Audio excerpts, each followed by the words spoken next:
Hello everyone, स्वागत है सभी का इंजीनियर्स वाला पे। I am Avinesh guys. इस वीडियो में आपके लिए लेकर आए हूँ यहाँ पे जो पावर ग्रिड का जो अभी रिक्रूटमेंट आया है, इसमें बहुत ही प्यारी वैकेंसी आई है, खासकर इलेक्ट्रिकल वालों के लिए बहुत ही प्यारी वैकेंसी है ना। तो इस वीडियो हम लोग देखेंगे कि इलेक्ट्रिकल ब्रांच के जो यहाँ पे एस्पिरेंट्स है किस तरीके से यहाँ पे पीजीसीएल को क्रैक करते हैं फर्स्ट अटेम्प्ट में, और यहाँ पे क्या एक सटीक आपकी रणनीति हो सकती है। तो चलिए दोस्तों, यहाँ पे वीडियो को शुरुआत करते हैं। वंस अगेन सभी का स्वागत है, सभी को नमस्कार एंड सभी को राधे राधे। तो यहाँ पे चलिए दोस्तों स्टार्ट करते हैं आज के सेशन को। तो यहाँ पे देखो दोस्तों, सबसे पहले हम किसी भी एग्जाम को भाई क्रैक करने जा रहे हैं तो उसका सबसे पहले क्या पता होना चाहिए, एग्जाम पैटर्न पता होना चाहिए। मतलब धनुष बाण हमारे साथ में होने चाहिए अगर रण क्षेत्र में जा रहे हैं तो यहाँ पे देखिए रण क्षेत्र में जाएंगे तो हमारे पास में यहाँ पे दो तरीके के शत्रु आपको मिलेंगे। यहाँ पे हमारे पास में जो एग्जाम पैटर्न होगा वो दो पार्ट में डिवाइड होता है, एक होता है टेक्निकल सेगमेंट और दूसरा होता है नॉन टेक्निकल सेगमेंट। तो यहाँ पे अच्छी बात ये है कि हमारे पास में जो सबसे बड़ा शत्रु होता है आपका, that is a non technical, वो आपका कम है। तो यहाँ पे जो एप्टीट्यूड टेस्ट है आपका, ये कितना है यहाँ पे 50 नंबर का है, ठीक है। और यहाँ पे अगर आप देखेंगे तो हमारे पास में जो टेक्निकल सेक्शन है वो आपका 120 सेक्शन का, यानी कि प्रोफेशनल नॉलेज है ना, पार्ट 1 और पार्ट 2। तो हमारे पास में जो एप्टीट्यूड टेस्ट है, आप इसमें हम जो रीजनिंग, मैथमेटिक्स और आपकी जो जनरल अवेयरनेस है ये हम देखेंगे, यानी कि नॉन टेक वाला पोर्शन।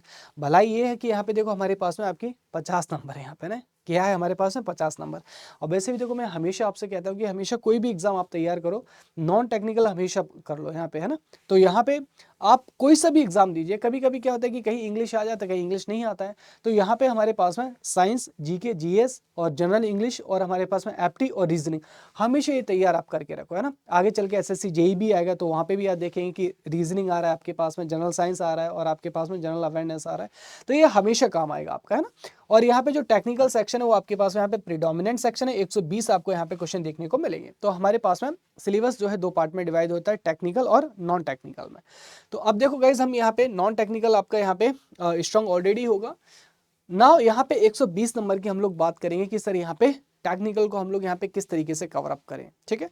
तो यहाँ पे देखिए, हम अगर टेक्निकल सेक्शन की बात करें तो यहाँ पे मुझे जर्नी जो है मुझे स्टार्ट कैसे करनी है। Sir I am a very fresh and new student. तो यहाँ पे देखिए गाइज, हमें जो आपका सिलेबस है यहाँ पे इसके अकॉर्डिंग अगर हम चले तो हमें सबसे पहले यहाँ पे स्टार्ट करना है, स्टार्ट विद बेसिक इलेक्ट्रिकल। कहाँ से स्टार्ट करना है? Start with basic electrical. Start with basic electrical यानी कि जो नेटवर्क थ्योरी हमारे पास में, बेसिक इलेक्ट्रिकल, यहाँ से हमको स्टार्ट करना है, ठीक है। बेसिक जो इलेक्ट्रिकल है हमारे पास में, इससे स्टार्ट करना है। और इसी को किसके नाम से जानते हैं? नेटवर्क थ्योरी के नाम से, ठीक है। Network theory. तो जो नेटवर्क थ्योरी है गाइस हमारे पास है, इसी के नाम से इसको जाना जाता है ना। अब नेटवर्क थ्योरी का मैं क्यों बोल रहा हूँ? क्योंकि गाइस मशीन और पावर सिस्टम के लिए कैसे काम करेगा? एज ए बेस काम करेगा। तो जो बेस हमारे पास में है, बेस आपका तैयार होना है मशीन और पावर सिस्टम के लिए। तो यहाँ पे हमारे पास में ये जो आपके पास में बेसिक इलेक्ट्रिकल क्या है, it is a base of machine and power system. So ये क्या गाइस हमारे पास में, base for machine and power system, machine and power system. अगर हम बात करें मशीन, पावर सिस्टम और बेसिक इलेक्ट्रिकल, तो गाइस यहाँ पे आपके पास में 120 में से लगभग आपके 70 से 80 क्वेश्चंस यहीं से आ जाते हैं तो फिनिश हो चुका। तो अगर ये तीन सब्जेक्ट को और यहाँ पे देख ले 1 2 प्लस 3, यानी कि यहाँ पे अगर इनको देखें तो ऑलमोस्ट गाइज आपके यहाँ पे 70 से लेके जो 75 क्वेश्चन है गाइज वो यहीं से कवर अप आ जाते हैं। तो देखिए, एक जो मेजर पोर्शन है गाइस, मेजर पोर्शन हमारा यहीं से कवर हो जाता है, network, machine and power system से। बचे हुए में हमारे पास में जो आपका मेजरमेंट है हमारे पास में, है ना, और आपका बेसिक इलेक्ट्रॉनिक्स से यूटिलाइजेशन है, कंट्रोल सिस्टम है, बेसिक्स ऑफ पावर इलेक्ट्रॉनिक्स है। तो यहाँ से जो बेसिक लेवल के क्वेश्चन से आ जाते हैं, लेकिन मेजर जो पोर्शन है वो यहाँ से कवर होता है। इवन गाइस आप कोई भी सब्जेक्ट पढ़ेंगे, बेसिक इलेक्ट्रॉनिक्स भी अगर आप यहाँ से पढ़ते हैं तो बेसिक इलेक्ट्रिकल इसके लिए आना आपको बहुत जरूरी है, बहुत जरूरी है, ठीक है। तो यहाँ पे बेसिक इलेक्ट्रिकल का आपको जो फाउंडेशन है ये आप गाइस अच्छे से स्ट्रॉन्ग करिएगा, है ना।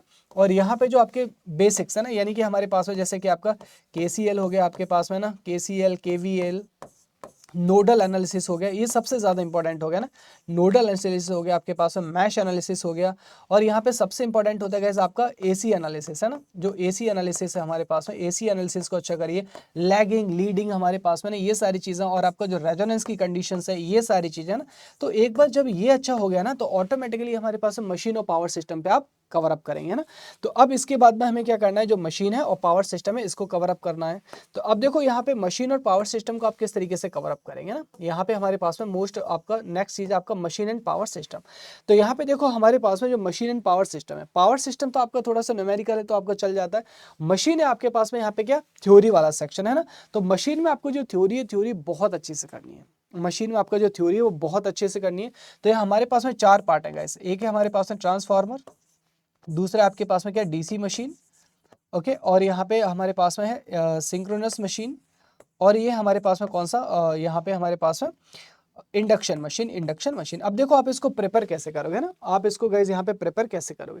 तो गाइज प्रेपर करते समय यहाँ पे 2 चीज़ों का ध्यान रखेंगे आप यहाँ पे ना। जैसे हम यहाँ पे मशीन को प्रिपेयर कर रहे हैं, क्या मशीन, तो यहाँ पे इलेक्ट्रिकल मशीन की जब आप तैयारी करेंगे तो सबसे पहले तो बेसिक इलेक्ट्रिकल हमारा अच्छा होना चाहिए। अब लेट्स सपोज यहाँ पे आपने क्या किया गाइज, ध्यान देना प्लीज मेरी बातों पे, ट्रांसफार्मर को आपने प्रिपेयर किया। तो ट्रांसफार्मर में जैसे यहाँ पे कोई भी एक टॉपिक ले लिया, लाइक वोल्टेज रेगुलेशन ले लिया यहाँ पे, है ना, एक वोल्टेज रेगुलेशन मैंने यहाँ पे टॉपिक ले लिया।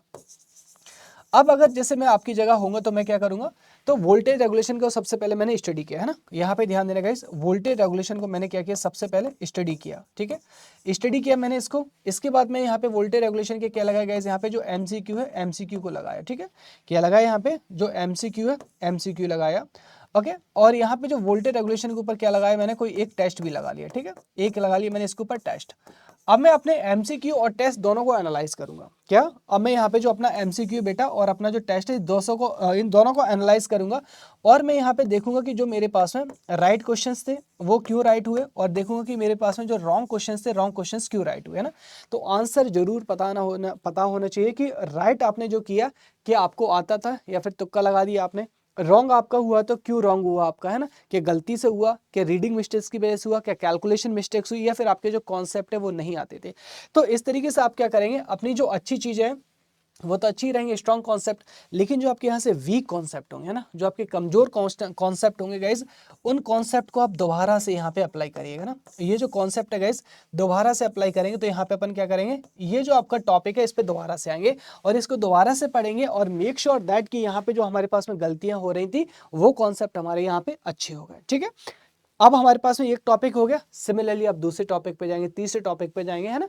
तो इस तरीके से स्मार्ट मूव के साथ में आप आगे जाएंगे। और अपना जो डायरी है, एक यहाँ पे डायरी बना लीजिए ना, हमारे पास में एक नोट पैड होना चाहिए, तो यहाँ पे नोट करते जाइए ना, यहाँ पे अपना टॉपिक लिख लीजिएगा, नोट करते जाइएगा।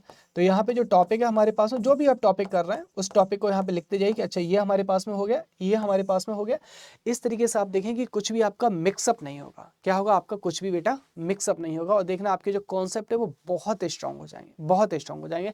और जो सेम कॉन्सेप्ट आपको कहाँ पे अप्लाई करना है, हर एक सब्जेक्ट के लिए, कहाँ पे, हर एक सब्जेक्ट के लिए आपको अप्लाई करना है, चाहे वो हमारे पास में कोई सा भी सब्जेक्ट हो, ठीक है। तो इसी तरीके से आपको जो अपने कॉन्सेप्ट है, कॉन्सेप्ट आपको आगे बढ़ाना है, ठीक है ना। अब हम देखें यहाँ पे बात करें जो कि एक आपका इंपॉर्टेंट सब्जेक्ट आएगा यहाँ पे यूटिलाइजेशन, है ना, यूटिलाइजेशन। तो यहाँ पे देखो गाइस हमारे पास में जो यूटिलाइजेशन है आपका, यूटिलाइजेशन को आपको बहुत ज़्यादा अपर लेवल पे नहीं लेके जाना है। आपको यहाँ पे जो यूटिलाइजेशन है, यूटिलाइजेशन एंड एनर्जी है ना, इसको आपको बहुत ज़्यादा अपर लेवल पे लेके नहीं जाना है ना। तो इसके जो आपके नोट्स हैं उसी को आपको प्रेफर करना है। और यहाँ पे खास करके जैसे कुछ आईएस कोड हो गया हमारे पास में ना, आईएस कोड हो गया आपके पास में, यहाँ पे आईई रूल हो गए, यहीं से आपके जो कुछ एक क्वेश्चन है वो आपके पूछ लिए जाते हैं। तो ये आपको याद होने चाहिए, है ना, क्योंकि यहाँ पे आते हैं तो ठीक है, क्योंकि आई रूल हो गया, आईएस कोड हो गया, इनके लिए कोई हमारे पास में वो तो होता नहीं है ट्रिक वगैरह। तो यहाँ पे बस इसको अपन को क्या करना है, यहाँ पे इसको बस आपको याद करके रखना है, ठीक है। अब नेक्स्ट गाइज हमारे पास में यहाँ पे है कि आपके पास में रिसोर्स ऑफ एमसीक्यू प्रैक्टिस, है ना, ये हमारे पास में क्या क्या रिसोर्सेस होने चाहिए। तो आपको गाइज यहाँ पे इसके लिए, क्योंकि यहाँ पे एसएससी जेई का जो सिलेबस है पीजीसीएल सिलेबस का आपका 90% सिलेबस आपका मैचअप करता है, और क्वेश्चंस का लेवल भी आपका वैसे ही रहता है। तो मैं आपको एडवाइस दूंगा कि यहाँ पे जो एसएससी जेई है गाइज, इसके सीबीटी 1 के, है ना, आपको जो सीबीटी 1 है गाइज, सीबीटी 1 के एटलीस्ट गाइज आप प्लीज 10 साल के एसएससी जेई के पेपर जो है आप प्रैक्टिस कर लेना। उसके बाद यहाँ पे मैंने देखा कि डिफरेंट जेई पीवाईक्यू, जैसे कि हमारे पास में गाइज है ना, आईओसीएल हो गया आपके पास में ना, आईओसीएल हो गया हमारे पास में ना, गेल हो गया हमारे पास में, एनटीपीसी हो गया आपके पास में, और एनएचपीसी हो गया आपके पास में, एनएचपीसी। इन सब के आपको क्या करना है, इन सब के आपके जो प्रीवियस ईयर पेपर है जेई के, है ना, किसके, ऑब्वियसली जेई के रिक्रूटमेंट है, तो जेई के आपके जितने भी यहाँ पे प्रीवियस ईयर पेपर है आप इसको जरूर लगा लीजिएगा। और यहाँ पे पीजीसीएल के लास्ट 5 साल के तो अवेलेबल है ही, सही है ना, लास्ट अगर 5 साल से भी ज़्यादा मिल जाते हैं तो जो इनको भी लगा लीजिएगा। और इसको गाइज आप रिपीटेड मोड में लगाइएगा, है ना, 2 बार, यहाँ पे आप इसको रिपीटेड जो मोड है ना, रिपीटेड मोड में गाइज आप इसको 2 बार लगाइएगा, ठीक है। कितने गाइज यहाँ पे जो 2 टाइम्स है ना बेटा, 2 टाइम्स आप इसको लगाइएगा, ठीक है। यहाँ पे 2 बार लगा लीजिएगा। और यहाँ पे जो टेस्ट सीरीज है गाइज, ये क्या हमारे पास में, ये तो मस्ट है आपका, है ना। तो आप यहाँ पे जो टेस्ट सीरीज है, टेस्ट सीरीज को लगाइएगा। तो इतने आपको यहाँ पे क्या रखना है, जो रिसोर्सेस हैं, आपको रिसोर्सेस रखना है किसके लिए, एमसीक्यू प्रैक्टिस के लिए। ओके, चल। So guys finally all the best guys आप सभी को, है ना। So all the best guys, I hope यहाँ पे आपके जो की पॉइंट्स आपको समझ में आए होंगे, और जो अपने जो बैट से एफर्ट से वो मैंने आपको यहाँ पे समझाए हैं, और गागर में सागर भरने का काम किया है, ठीक है। So now all the best guys. यहाँ पे कोई भी दिक्कत समस्या परेशानी आती है, आप मुझे टेलीग्राम पे ज्वाइन कर सकते हैं। सिंपल आपको टेलीग्राम पे सर्च करना, क्या सिंपल आपको टेलीग्राम में सर्च करना है अभिनेश सर PW, है ना। तो आपको सिंपल ये सर्च करना है अभिनेश सर PW। तो जैसे आप गाइज यहाँ पे इसको सर्च करेंगे, आप यहाँ पे मुझे पाएंगे, और यहाँ पे कोई भी आपको गाइडेंस या कुछ भी आपको प्रॉब्लम आती है, आप यहाँ पे डायरेक्टली मुझ पर कनेक्ट कर सकते हैं। So thank you so much everyone guys, आप सभी को ऑल द बेस्ट।